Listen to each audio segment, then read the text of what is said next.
In this video, I'm going to walk you through the interactive WhatsApp messages. Interactive WhatsApp messages let you add buttons, lists, locations, and contact cards to WhatsApp messages sent from workflows. So we can create the buttons within the WhatsApp template builder, and then there is an action called interactive messages within workflows. With this feature, you can send interactive reply buttons. Your user can tap up to 3 quick reply buttons. Second, location messages. Send a map location with latitude or longitude. Number 3, contact messages. Send rich contact cards with name, phone numbers, addresses, and emails. And number 4, list messages. You can present structured menus with multiple sections and rows. This feature will give you a higher reply rate because users will be able to reply within one click of a button. It will lower your messaging cost because in the 24-hour service window, you can send unlimited WhatsApp messages. You will have cleaner CRM data, which means it avoids typos because you don't need to place that long, unclean URL within the message anymore. You can now kind of like hide it behind a button, and it will create fewer mistakes and lower the misunderstandings. So let me show you how you can set this up.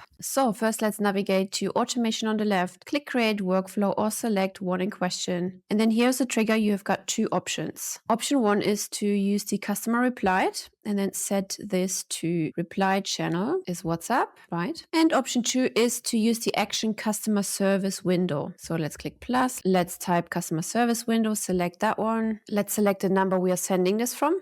And then down here, you can configure your branches. Is the customer service window still open? Meaning once a customer replied, the customer service window opens for 24 hours, right? Or has it already been closed? So let's hit save action. And here you see those 2 options.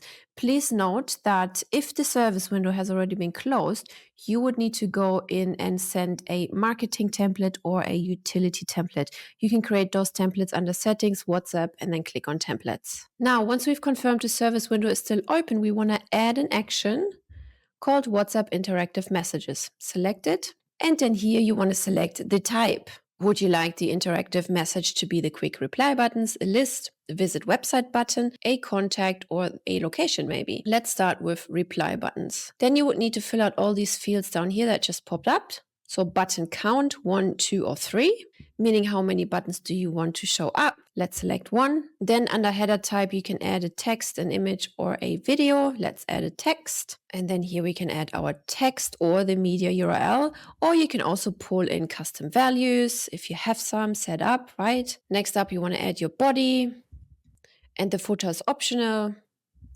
And here goes the timeout unit. You can select between minutes, hour, or days, and the minimum is 5 minutes and the maximum is 2 days. So here goes the value. So let's say 5 minutes, and here goes your button text. Let's say sign up now. And then down here, you can see the next branches. Did they click the sign up button? Did it not get delivered, or has it been timed out? So let's hit save action. And ta-da, here you have those 3 branches. Now let's go back into the message and let's select location as an example. Here we can add the location name, for example, Facebook HQ.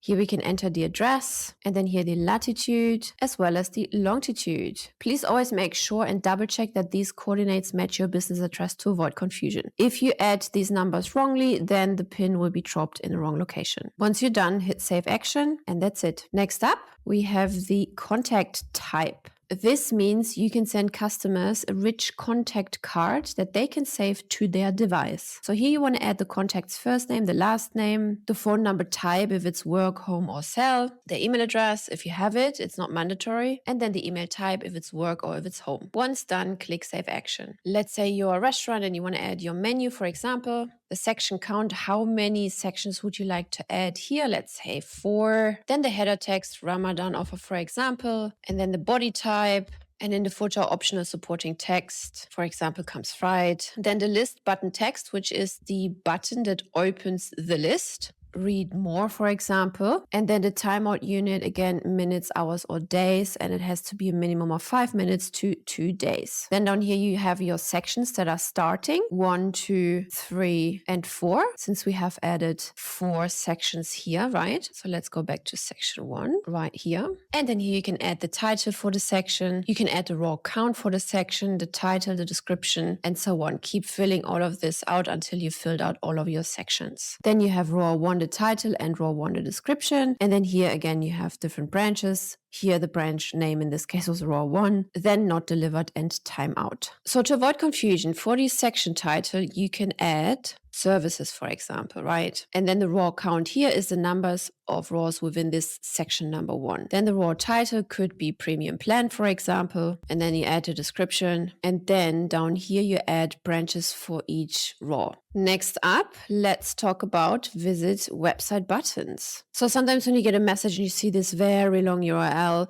users may be hesitant to click that URL because it looks kind of scammy. And this interactive call to action URL button messages solves this by mapping any URL to a clean tappable button. So here again, you can decide what you want to put in a header, text, image, video, or even a document. Let's stay with text. Let's add your text. Then add your body, then add your optional footer, and then here goes the URL that you would like to open once somebody clicks the button. Then the button text, check out our menu, and again the timeout between 5 minutes and 2 days. And down here you have again the branches. Link has been opened, has not been delivered, or has timed out. Now here, as a reminder, you can add the name, for example, from the custom values, contact, first name, makes it a bit more personal, and really any other custom values that you've set up prior. And to make it even more personalized, you could add this particular custom value to the landing page we are sending the clients or prospects. And then under URL, you would also add their name, the custom values here, and then their name would show up on the landing page. Please remember that interactive WhatsApp messages are free if you send them within the 24-hour service window. If the service window is closed, you must send a utility or marketing message again to reopen that 24-hour service window. And about the contact messages, each contact message contains one contact card. You cannot send multiple contact cards. To send multiple, create separate actions. You can also not send multiple interactive message types. WhatsApp only allows one interactive message type per message. You can, however, send multiple actions sequentially in the workflows. So I hope you like this feature and be sure to check out all of our other videos within the playlist. I will see you there.